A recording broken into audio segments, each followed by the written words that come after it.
The negotiations between Ukraine and Russia in Istanbul could possibly pave the way for a meeting between the Russian President Vladimir Putin and his Ukrainian counterpart Volodymyr Zelensky. A Ukrainian negotiator has now said that a meeting between the two leaders is possible after the Istanbul talks. Several countries since the beginning of Russia's invasion of Ukraine have called for a direct dialogue between the two presidents. Reports saying talks on Tuesday in Istanbul began with a rather cold welcome and no handshake between the negotiators. However, there have been major developments as far as the dialogue is concerned. To begin with, Russia has said that it will radically reduce military activity near the Ukrainian capital, Kyiv, and the northern city of Chernihiv. During the meeting, Ukraine has made a series of proposals on resolving the month-long conflict. Let's take a look now at some of the major ones. The first is security guarantees. Ukraine wants legally binding security guarantees from the West, which it says will be equivalent to or better than NATO's collective security guarantee. Ukraine wants 8 countries as guarantor countries: United States, China, France, Britain, Turkey, Germany, Poland, and Israel. Second, neutrality, not NATO. Ukraine negotiators also say that if the security guarantee system works out, then Ukraine will agree to a neutral status, which in effect means it would drop its aspirations to join the NATO. Moscow had cited the threat of the NATO expanding to include Ukraine as one of its main reasons for the invasion. The third proposal is on foreign military bases. Ukraine will not host any foreign military base on its territory if foreign security guarantees are in place. The fourth is regarding European Union membership. Kyiv insisted that the international accord on the country's security not block Ukraine's possible membership of the European Union. Kyiv also wants security guarantors to pledge to aid Ukraine's EU accession process. And the fifth proposal is on territorial integrity. Ukraine has proposed to sidestep the question of Crimea and the breakaway territories in Donbass. Ukraine says for security guarantees to quickly come into force, the accord would temporarily exclude these areas. For Crimea, which Russia invaded and then annexed in 2014, Kyiv proposes talks over 15 years to resolve its status. Talks between the two sides, considered to be a crucial step towards a ceasefire, will be resuming next week. Videos from inside the palace in Istanbul, where the talks are taking place, showed Russian billionaire Roman Abramovich also in attendance, though it was not immediately clear in what role. His attendance coming in just a day after media reports emerged over suspected poisoning of Abramovich and Ukrainian peace negotiators in Kyiv earlier this month. According to reports, negotiators complained of red eyes, painful tearing, and peeling skin as symptoms.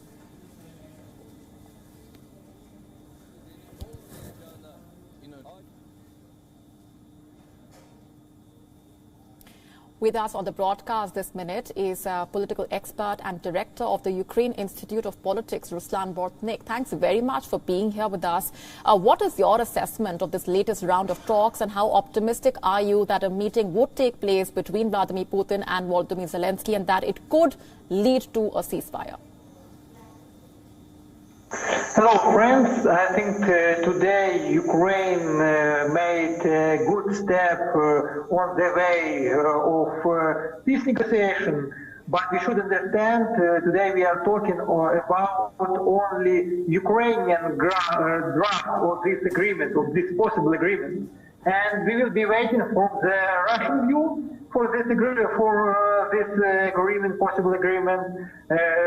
For the next 2 weeks, Russia is going to present her own draft or maybe amendments to Ukrainian documents.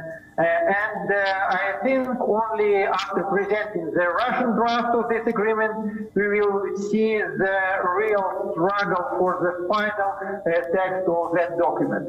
But in any case, Ukrainian delegation today demonstrate possibility to find a compromise between Ukraine and Russia, and this was a good step for starting real practical negotiations.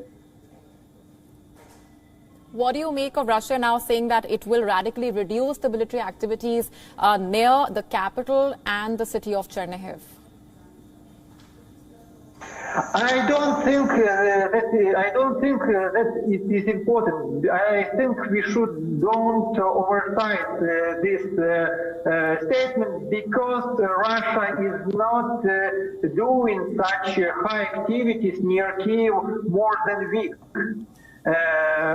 Moreover, Ukrainian Ministry of Defense said that Russian troops from Kyiv is moving to the Donbas, to the east of Ukraine, where is the main Russian military goal to capture the last party of Donetsk and Lugansk regions of Ukraine, and to take the Mariupol. So I think this statement about the ceasefire near the Kyiv, it's like a game when the Russians trying to use their military goals in diplomatic way, and trying to sell their wish to move the troops, try to sell to Ukraine like a good step.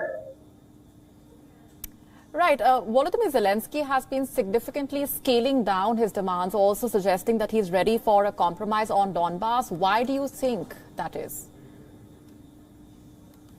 Oh, it's very important question, because I think today Ukraine strategically lose situation, because our position, our high position, our starting position was presented in public, but we don't know still Russian position, and Russia will adapt her own position to this Ukrainian draft of agreement draft. So I think maybe the international pressure to Zelensky and maybe the military situation pushed Ukrainian president to make this step. We're leaving it there for the moment. Thanks very much for being here with us and sharing those perspectives. WION now available in your country. Download the app now. Get all the news on the move.